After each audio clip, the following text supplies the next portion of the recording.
It's not a new idea, is the concept of the guaranteed annual income or basic income. Some people refer to it as a negative income tax, and it effectively works like this. If you earn less money than a cutoff that we collectively decide upon, whether it's the LICO, the low income cutoff, or some other measure of poverty, or a level at which we determine that no human should fall below, we top you up.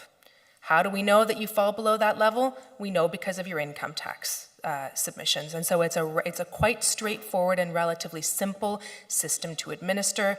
There's, of course, there are layers of complexity underneath it, but that's effectively what we're talking about. And one of the beautiful things that advocates of the basic income talk about a lot, and it's certainly something that I can relate to, the administrative burden of being poor is stifling.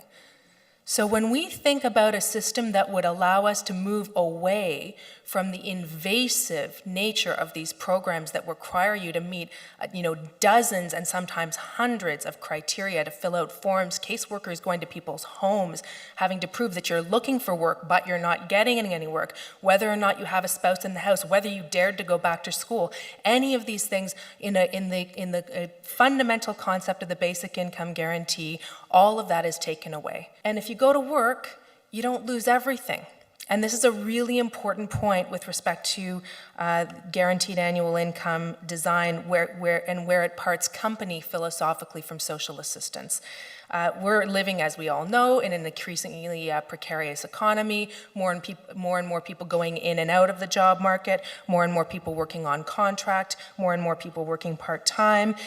People fall sick, they reduce their hours, they have their hours reduced, they're laid off, they come back as temporary part-time contract workers. I'm not endorsing that version of the labor market, but one of the things that happens under a basic income is you don't fall below that level of income just because you've gone back to work or your hours of work are fluctuating.